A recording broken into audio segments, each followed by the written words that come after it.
Bonjour, pour ce nouveau numéro de Didacti Express, nous allons voir comment modifier la vitesse de lecture d'une vidéo ou d'un son YouTube.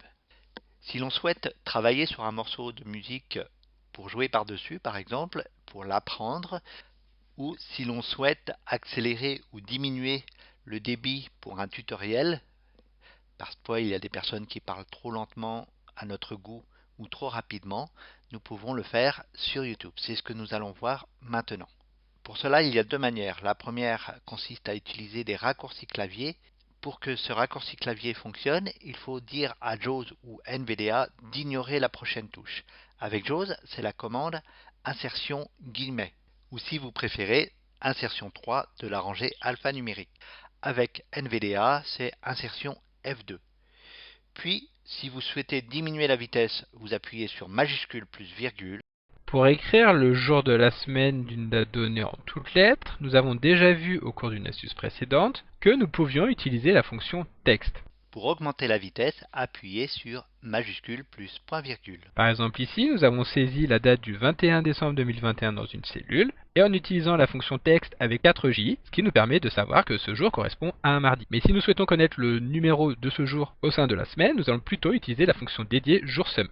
La deuxième méthode consiste à se rendre dans le menu paramètres du lecteur YouTube. Pour ne pas être gêné par le son de la vidéo pendant que nous manipulons le menu, nous allons couper le son avec K pour mettre la vidéo en pause. Puis nous cherchons le menu paramètres. Avec JAWS, nous pouvons appuyer sur la lettre U ou avec NVDA sur la lettre B. Nous validons et nous descendons ensuite sur vitesse. Vitesse de lecture normale sous menu 2/3. Nous validons et nous cherchons par exemple 0,75 pour diminuer d'un quart la vitesse du son. Normal coché 4/8. 0.75 3/8.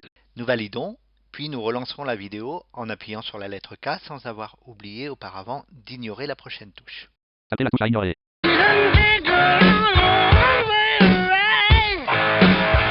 Pour remettre en vitesse normale, il suffit de refaire la même opération et de valider sur normal.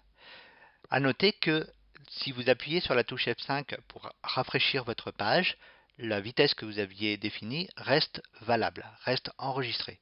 En revanche, si vous fermez votre navigateur et que vous revenez sur YouTube, c'est la vitesse normale qui est remise par défaut. DidactiWeb, les formations adaptées aux déficients visuels.